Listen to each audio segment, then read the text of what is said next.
Ah, come on. I'm the one using the car. You? How about you walk home, huh? Starting the new year being bossed around, and now being told to walk home alone. The heartless man standing in front of me, embarrassingly, is my husband, and chuckling behind him, that's his mom and sister. You know the saying, like father, like son? Fits them perfectly. My name is Eleanor, and I'm 40 years old. I work part-time in an office. I live with my husband and daughter Claire, who's in 8th grade. Raising a child goes by in a flash. It feels like just yesterday Claire was a little girl. She's going through a rebellious phase now, but she's a sweet girl who helps around the house when I'm not well. I met my husband Daniel at work. It was a typical office romance.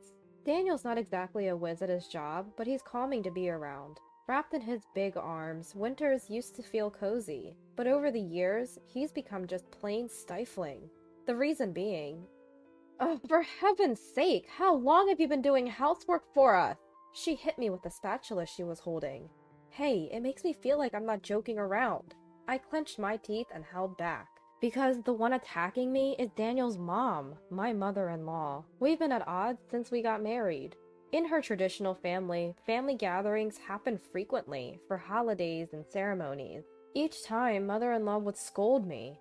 You're the wife of the eldest son. Act like it. My problem isn't just my outdated mother-in-law. Hey, Eleanor. There's also my sister-in-law, who snacks on the fried chicken I prepared for everyone. Are you kidding me? I had a kilo of chicken. She a monster or what? I think it, but don't say it. My phone chirps with a notification. I glanced at it and couldn't stop laughing. What are you laughing at? Gross. Mom! Whenever I do something she doesn't like, she calls over my mother-in-law, and I get scolded. That's how it's been at my in-laws' place. When I talk to friends, they say divorce is the only option. Of course, I've thought about it too. But Daniel, as unreliable as he is Claire's only father. I just have to endure a few family gatherings a year. Besides, it's not like I don't have any allies at these family events. My phone never stops buzzing during family events. Hey, your phone keeps making noise. While stuffing his face, Daniel said this. By the way, he's on his 3rd serving of rice. Oh, maybe it's notifications from Claire's class moms on social media. Huh? Mom friends, huh? That must be tough. That was a lie. There is a mom's group, but this is something else. After finishing my chores, I sat down on the sofa to read the accumulating messages. Hey everyone, thanks for making it through another day. God, it was so cold today, wasn't it? Tell me about it. Our place must be the only one that's cold both in summer and winter. Speaking of which, Eleanor was such a pain to deal with today again, huh? Reading through the group chat, I couldn't help but chuckle to myself. This chat group includes me and Daniel's cousins' wives. While my issues with my mother-in-law might be on the higher end, it turns out the other wives have their share of grievances too. We instantly clicked and became close. Initially, we vented over the phone, but ever since we all got smartphones and joined social media, we've taken to griping here. By the way, while chatting with my sister-in-law, I received a notification. Eleanor, heads up! Your sister-in-law's zipper is down, lol. I couldn't contain my laughter. And yes, sister-in-law's zipper was wide open. I might have not been able to endure this on my own, but with these allies, it's probably one reason I haven't divorced yet. When I'm getting passive-aggressive comments from my mother-in-law and sister-in-law, Daniel just turns a blind eye. I once came home and tearfully said, "Why didn't you stand up for me? I've been dealing with their snide comments all day." Daniel responded, "You're overreacting. It's not a big deal, really. Be stronger. What's for dinner?" He said it with such a dismissive look. The thought of divorce flashed through my mind, but our young daughter Claire adores Daniel. "Daddy's belly is so soft and comfy," she'd say. I used to be like that too. I used to feel the same way about Daniel's big belly. I loved how he ate with such joy. But now it just annoys me. I asked many times, "Why don't you lose weight?" He always says, "Claire likes my belly, and besides, obesity runs in my family." That's a lie. I've seen his relatives. Only Daniel, his mom, and sister are obese. They're not just overweight, they're enormous, making rooms instantly feel smaller. Because of their massive size, the house is always freezing. In summer, the air conditioner is set to a chilly 64.4 degrees Fahrenheit, feeling like we're in a freezer. In winter, as soon as sister-in-law complains, "It's too hot," the heater gets turned off, and we all freeze. We all wear long sleeves, even in the summer. But still, it's cold. Despite the cold, all three of them sweat profusely. Finally, a cold-sensitive relative shouted, "Hey, what's the deal with this house? Why is it so cold? If you're going to complain, please leave." Mother-in-law responded, causing the room to empty out, one by one. What era are they living in? Talking about main and branch families? Of course, father-in-law would scold mother-in-law, but she would snap back. "You're hardly ever home. Don't act like you're important." Sister-in-law joins in, and they both berate father-in-law, who ends up just letting it slide. I wish father-in-law would take a firmer stand, but the thought of being shoved aside by those large bodies sends shivers down my spine. My sister-in-law is over 40, single, and unemployed. Once upon a time, my sister-in-law had a job, but she quit after finding out she was bullying a new employee who turned out to be the daughter of a major client. Now she lives with her parents and doesn't work at all. She and her mom, my mother-in-law, live off her dad's money. When I married into the family, sister-in-law had already been unemployed for many years. She does want to get married and often goes to matchmaking events, but as far as I know, she's never had a boyfriend. She says, "I come from a good family, so my future husband needs to earn at least $80,000 a year." She used to say $100,000, so maybe she's lowering her standards. But let's be real, she needs a reality check. We should look more realistic. Sister-in-law claims she's from a good family because her dad, my father-in-law, owns a business. But the business was actually started by his dad, and it's been struggling under father-in-law's management. It seems that grandfather-in-law had a knack for business, but that talent didn't pass down to father-in-law. Ever since father-in-law took over, the company's performance has been on a steady decline. I know all this because I work at the same company. That's where I met Daniel, my husband, who also works there in a decent position. Many of Daniel's cousins work there too. My parents also own a small business. It's just them and a few relatives, but they're doing okay. They had me late in life and have always treated me like a treasure. Now they adore our daughter Claire, who prefers my parents over my in-laws. Mother-in-law doesn't seem to like that. "Is Claire spending New Year's at your parents' again?" Mother-in-law asks. "Yeah," I reply. Daniel sighs and says, "Ugh, don't you think that's weird? Normally, people spend New Year's with their paternal family." Then he says something unforgivable. "Well, your parents are old. They don't have much time left." I said such a terrible thing. It's true, my parents are nearing 80, much older than Daniel's.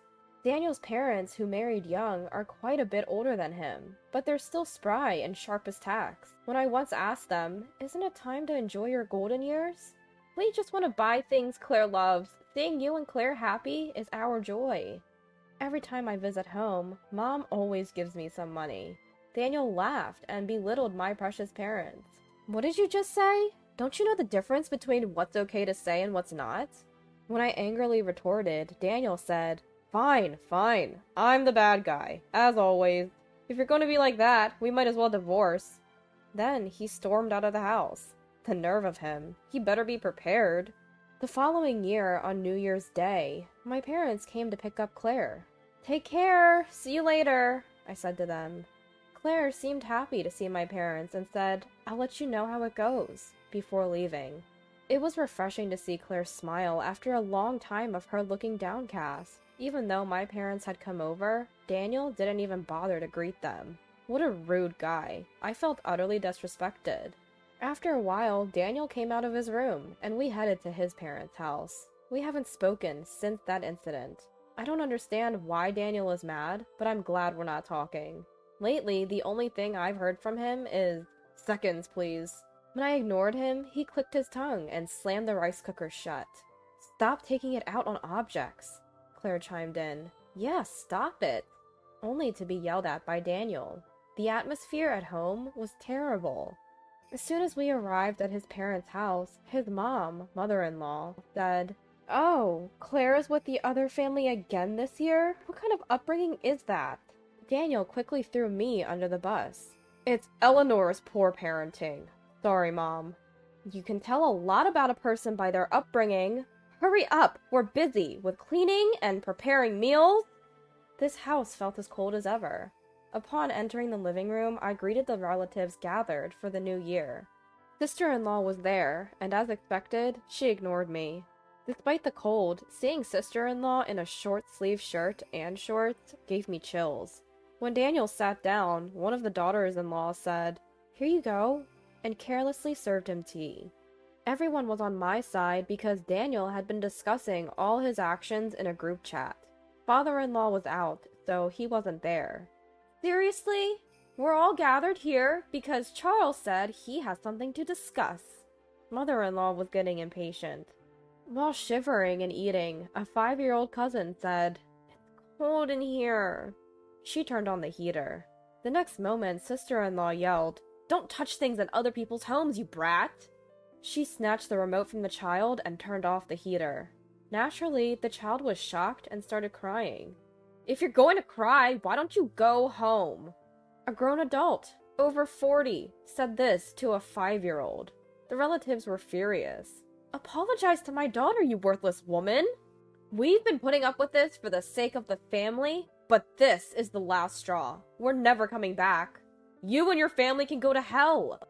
Sister-in-law, who hadn't expected such a backlash, started crying despite her age. Honestly, everyone was disgusted. "Hey, why is everyone blaming my daughter? Don't you feel ashamed? If anyone has a problem, leave." This time, mother-in-law started yelling, "This family is insane. We're cutting ties with you." One by one, the relatives said this and left.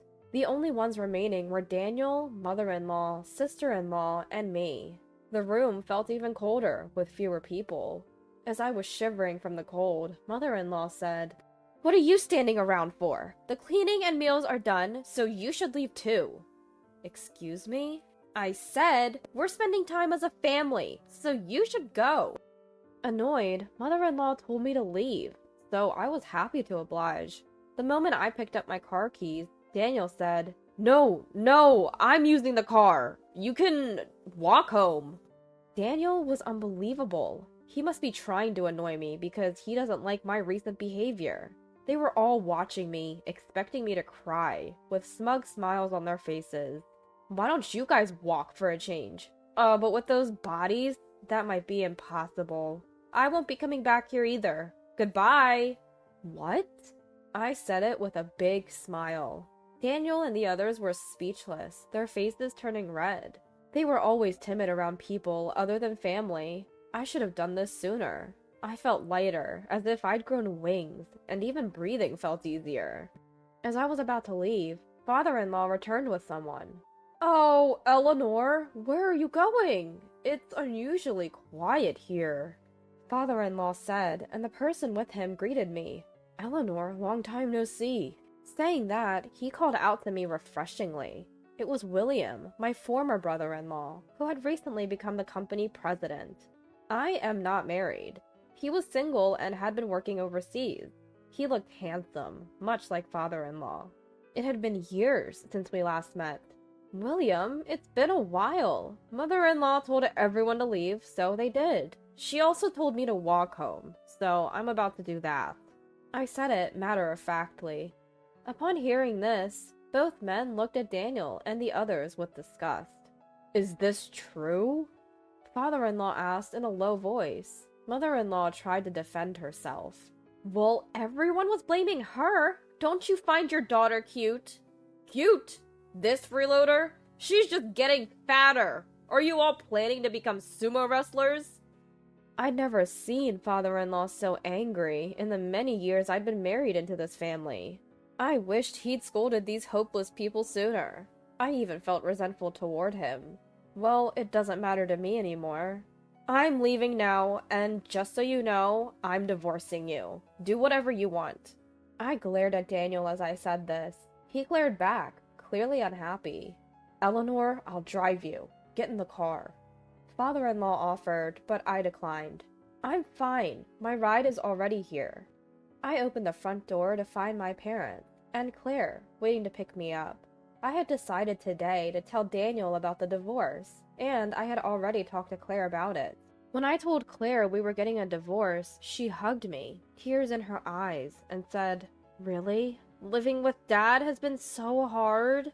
She hugged me while shedding tears. Seeing Claire, Daniel desperately said, "Claire, you'll live with Dad, right? You love Dad." Claire started crying and said, "No way! After Dad takes a bath, there's hardly any hot water left, and he eats like a pig. Plus, Grandma said..." After saying that, Claire burst into tears. Claire had told me various things when I informed her about the divorce. Grandma called me a failure. I couldn't believe it. That's not something a grandmother should say to her granddaughter. Mother-in-law looked guilty. And then this! Claire then showed me a photo of mother-in-law and sister-in-law shopping, their cart filled with meat and snacks. Some local overweight mom and kid are always blocking the aisles and being rude to the staff. So annoying! Those words were posted on social media by someone with no consideration. Claire's school caught wind of it. Thankfully, no one knew it was about her grandma and aunts, but the fear of being found out made every day stressful for her. Seeing Claire cry, Daniel finally seemed to grasp the gravity of the situation and fell silent. It was too late for realizations now. We're handing over the family business and moving to the countryside. We've always loved gardening, and we're looking forward to enjoying our retirement. Eleanor and Claire are coming with us, so it should be a happy time for all of us. When Dad shared this with the in-laws, "Moving?" Daniel's eyes widened in surprise. Of course he was surprised. No one had told him anything. When we told our parents we were divorcing, Dad shared this plan with us. They had been thinking of moving back to the countryside where Mom grew up. They had already found a new home, and once they confirmed we were heading to the in-laws, they started moving our stuff. I'm truly sorry. My father-in-law apologized. Considering how Eleanor and Claire feel, we have no intention of forgiving you. Excuse us, Dad said, his eyes cold, and led us to the car. Later, I contacted my father-in-law to resign from my job.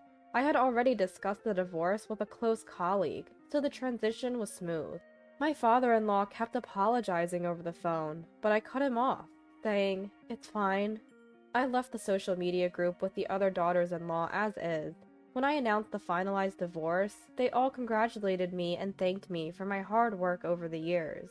Since the incident at the in-laws during New Year's, some had even improved their relationships with their mothers-in-law. I heard that little girl still occasionally cries, remembering what happened, but she's back to her old self and attending preschool. I'm truly relieved. As for my former in-laws, my father-in-law stepped down as the company president. The new president is my former brother-in-law, William. They gathered the family to announce this during New Year's. They had gathered the family during New Year's to announce this. Daniel protested, "I'm the eldest son, you know!" But Daniel had been taking liberties at work, leaving early and coming in late, all because he was the boss's son. It was exhausting to keep covering for him. His lackadaisical attitude towards work meant his department's performance was poor. Frustrated both at home and work, my former father-in-law consulted with my former brother-in-law. Turns out he has some business acumen. The company's performance has been gradually improving. Wait a minute! I never agreed to work! Please, use formal language at work, Zoe. I won't go easy on you just because we're family. My former mother-in-law and sister-in-law were told to earn their own living and started working at the company. Daniel was transferred, and all three were assigned to sales. Daniel, who had been so sure he'd be the next president, was demoted to a regular employee. For someone as prideful as him, this must be the ultimate humiliation. Honestly, it serves him right. It seems that he walks a lot every day and works desperately. According to a former relative who happened to see them, all three of them seem to have lost weight. Seems like it's been a good diet for them. Much better than staying cooped up at home. My former mother-in-law and sister-in-law, who used to be so close, are now constantly fighting, probably due to stress from work. I'll never forgive my former in-laws, but they've caused trouble for so many people. They should spend the rest of their lives making amends. As for us, we've moved to the countryside and are living peacefully. Claire, who was initially anxious about going to school, now says, "Mom, can I bring a friend home next time?" With a smile. I recovered to the point where I could say that with a smile. I was fortunate to find a full-time job quickly. So, we're managing. My parents, who live with us, have rented a small plot of land and are busy growing various vegetables. The cucumbers we harvested this summer were delicious. I failed as a mother for not noticing Claire's pain. I intend to keep the lines of communication open with my family, holding the feeling of making amends to Claire in my heart. I plan to say what needs to be said, and even have plenty of arguments. As a mother, I'm committed to cherishing my family from now on.